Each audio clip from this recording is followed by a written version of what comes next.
फिर तो भाई वही वाली बात होगी, अगर आपको कंट्रोवर्सी करनी है तो फिर तो आप हाइप लेने के लिए कंट्रोवर्सी कर रहे हो। और यार कोई भी घर से इतना माड़ा तो है नहीं कि हम डरेंगे या कोई भी डरेगा। पहली तो दोस्तों जैसे कि आप लोगों को पता है कि अभी एल्विश यादव और प्रिंस नरूला की जो फाइट चल रही है उसके बीच में एक लव कटारिया का एक पॉडकास्ट आउट हुआ है जिसमें उन्होंने साफ साफ एल्विश यादव का सपोर्ट किया है और प्रिंस नरूला के बारे में क्या कुछ बोला है आप लोग भी सुनिए। बट यार जेन्युइनली अभी जो चल रहा है कि प्रिंस भाई और एल्विश भाई दोनों मेरे भाई हैं, पहले तो जो लड़ाई चल रही है आप किसको सपोर्ट कर रहे हो? भाई सपोर्ट ये आपने मैं कह रहा हूं, पूछा भी क्यों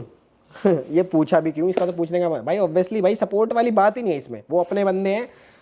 भाई यार, तो हम अपने बंदों की गैली रहेंगे ना, उसमें कोई सेकंड थॉट ही नहीं है। और इसमें सपोर्ट मैं दूसरे बंदे को क्या ही करूँ, किसी से मैं 2 साल पहले मिला हूँ, किसी से मैं बचपन की आ रही है, अब काम स्टार्ट किया जब से पहले भी, तो ऑब्वियसली भाई हमारे लिए तो भाई अपना ऊपर है ना राव, पर ये चाहे सही कोई भी हो हमारे गैल तो राव ही ऊपर है। बट रीजन क्या है लड़ाई का, क्यों क्यों हो रही है लड़ाई? भाई मुझे भी नहीं पता, मैंने तो रील्स वील्स पे देखी। मैंने तो अभी कुछ फिनाले जो शूट हुआ था इनका सुनने में तो मुझे आया कि वहाँ पे लड़ाई वड़ाई बच गई थी। अब रोडीज वालों ने भी शायद, मेरे हिसाब से, मुझे पता नहीं वो क्लिप आई कहाँ से है वो बाहर, या तो इन्होंने वो दिखाया होगा हाइप बनाने के लिए रोडीज वालों ने कि कमिंग अप नेक्स्ट में जो एपिसोड आते हैं ना, कितने एपिसोड आते हैं इसके हफ्ते में? 3 दो आते हैं 2 आते हैं ना, तो वही कमिंग अप में दिखाया होगा, तो वहां से रीले वीले कट गई।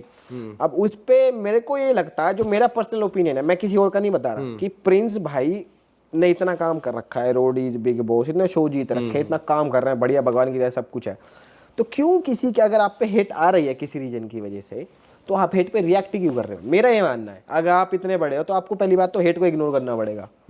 फिर तो भाई वही वाली बात होगी, अगर आपको कंट्रोवर्सी करनी है तो फिर तो आप हाइप लेने के लिए कंट्रोवर्सी कर रहे हो। और यार कोई भी घर से इतना माड़ा तो है नहीं कि हम डरेंगे या कोई भी डरेगा, पहली बात तो ये वाली सीन मेरे को लगा कि वो थोड़ा अननेसेसरी था। बाकी भाई रियल रीजन कि उनके मन में इतना जो दिखता है कैमरे पे चिड़चिड़ापन या क्यों है, वो तो प्रिंस भाई को ही पता होगा, मुझे यार पता उन्होंने गाना भी शूट किया था बाद में, सब कुछ अच्छा ही चल रहा था।